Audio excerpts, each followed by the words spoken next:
open up a path of healing. Because there are things that are influencing your emotions, your choices, your behaviors that you haven't really fully consciously accepted, but they're affecting your life nevertheless. Now, you could say, that's just who I am. This is just who I am, and who cares how it was made? We're all different. Everybody's got their own characters, and that is true. Therapy is not necessarily there to change who you are.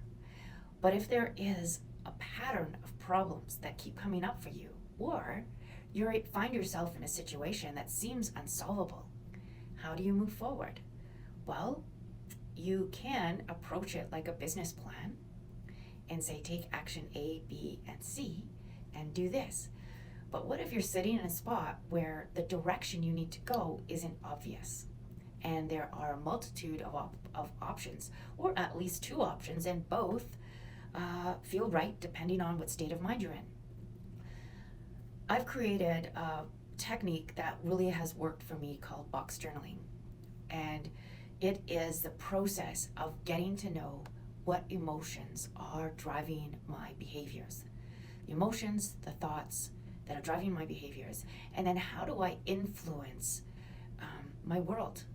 Well, it's not just by recognizing those two. It's also developing my self-compassion muscle. And it is a skill. It is a muscle that you can learn.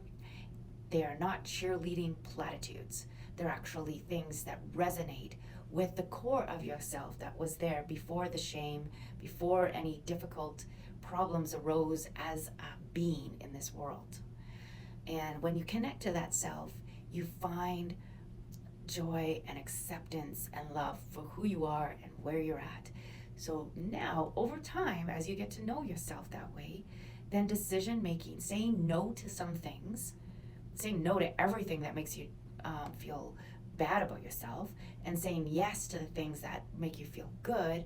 And I'm not talking about instant pleasure. I'm talking about the deep down satisfying contentment feeling, and the no's that are just like icky all over, and you're doing them even though you really don't want to do them. But yeah, so you're getting to know yourself, and you're making those choices better choices more and more often, starting to shape the life that is the right one for you. Not the ones your parents told you, not the ones that culture says you should, not the one that looks good on social media, but the life that is good for you.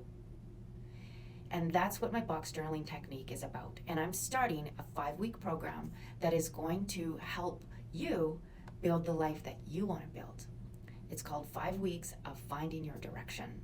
And it's online, and it's starting soon. It's starting in February, so you need to reach out and contact me for more information. It's a very small, exclusive online group. It's available to anyone around this world. I know it's going to fill up fast. I know it's going to be popular because it works, and I've put a lot of effort into making this a very meaningful program. I hope you can join me. jakejoy.ca. Let's connect.